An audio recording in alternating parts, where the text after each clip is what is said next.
Yo, what is up guys? It feels like ages since I last did a shoe review, and I did intend to have this one done ages ago, and usually I would insert a reason or an excuse as to why that hasn't happened here, but I've got nothing. Truly am an awful human being. So today we are going to be looking at the Langpai Mockba, also known as the KEDOSICKS.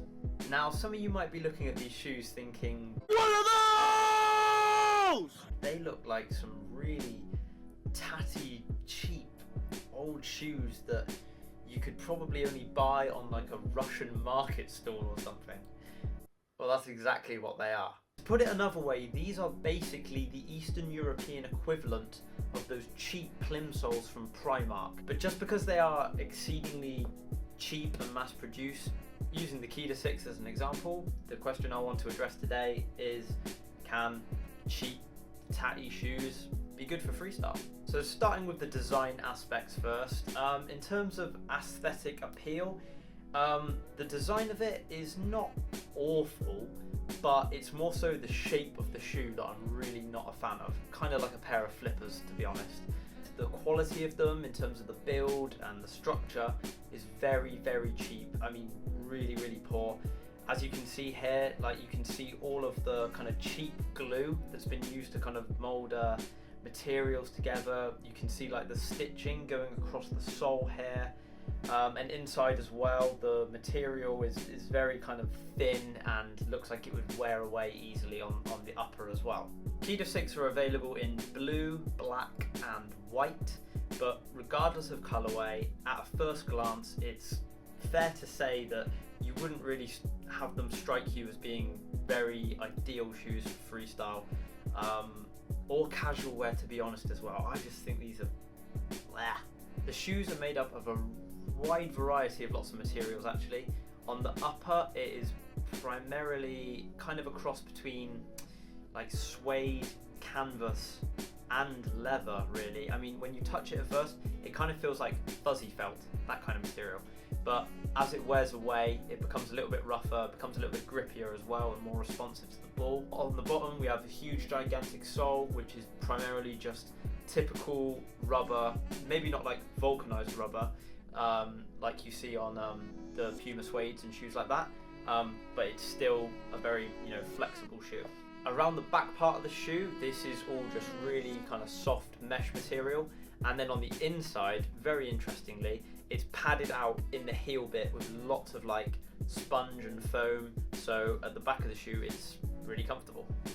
And then when weighing these bad boys, they came in at a mere 216 grams, which is still, to be fair, on UK size 8 shoes, it's still very decent, very light, and it's in the same region as a lot of the Puma ones. But after buying a pair at Super Bowl, massive thanks to KVP for sorting me out with these, cheers, and coming home, that is when I really got a chance to sort of use these and see if there's any good in them at all. And honestly, the overwhelming word to describe these shoes in terms of their freestyle ability is just weird.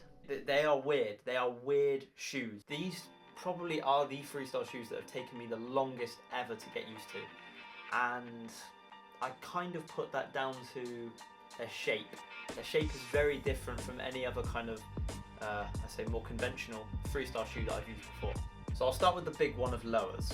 Like when it came to juggling, I found myself like kicking the ball up a lot higher than I usually would for like my style and everything. And generally I had essences of the Puma suedes in these shoes where the surface area of the sole is bigger than that of the upper, if that makes sense. And why that is important is because the shoes almost feel a little bit clunky, and rearranging your footing like on the floor when you're doing combos and stuff I found to be nowhere near as easy as in other freestyle shoes. Because the shoes are really light and they have a sufficient amount of grip and like responsiveness to the touch on the front of the shoe. And when it comes to basics, they just felt kind of effortless. They were really nice. Anything more complicated than basics, stuff where you have a crossover and some kind of 2 rev and 3 rev stuff, that's where things got a lot harder. Coordinating the touch in these shoes then suddenly became a little bit more of a struggle for me personally. And then no touches was a really, really strange thing, because I was actually able to get really, really nice, consistent pop-ups doing no touches in these shoes. Things like Alt Mitch no touch, for example.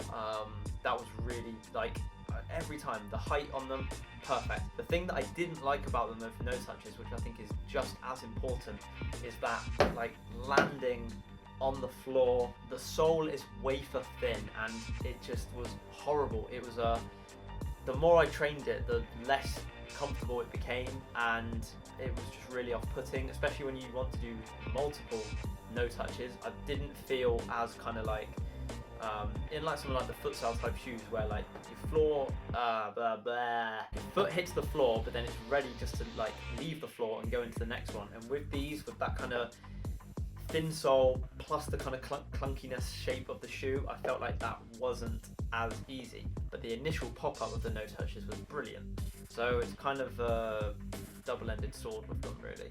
Now, the one thing that these shoes performed in exactly how I anticipated was sole variations. Huge surface area, and it's also, like I said, they're flexible, so you can manipulate the shape of that sole to help control your sole variations a lot better.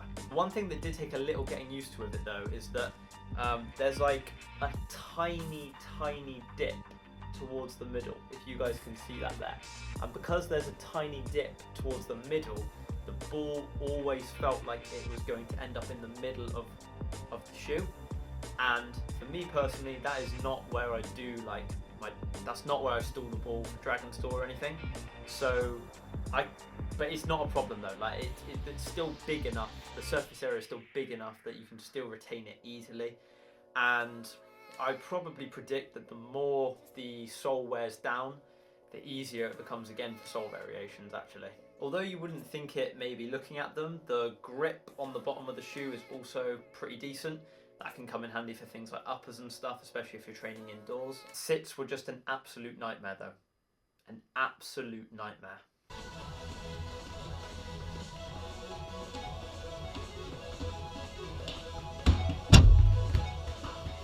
While doing this review, I've literally just noticed something as well. It has the size in European numbers as well on it, 42. Why would you have that on the sole? These are weird, man.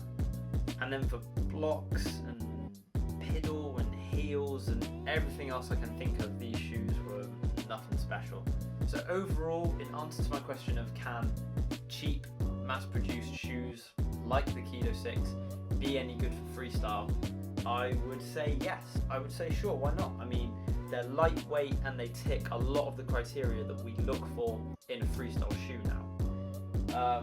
However though, for me, in terms of my own, personal Steve's shoe review conclusion, no, they just make me keto sick. God, I'm getting desperate with these now.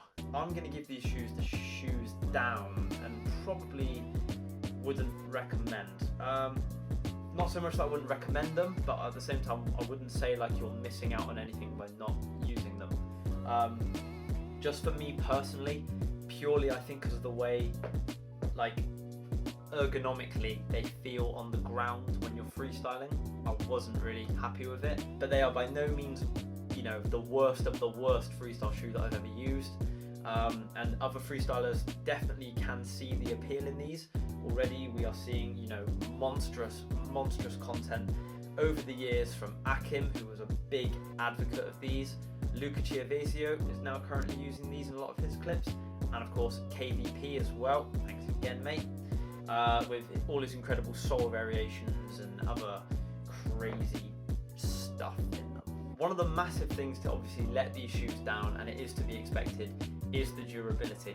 Now, while I probably haven't used mine enough to completely wear and tear them into their graves, I know that other freestylers have experienced similar things where, yes, they're very, very cheap and you kind of get what you pay for, and that they won't last you very, very long. Because obviously, here at Steve's Shoe Review, we think that The perfect freestyle shoe doesn't have to be a mega expensive shoe from a big well-known brand like Nike, Puma, Adidas, whatever. Could literally be anything. You're still looking for the perfect freestyle shoe. But thanks for watching, guys. I hope you enjoyed this one. So yeah, subscribe, like, comment, the usual stuff. You know what it is. And I'll catch you guys later. Happy days.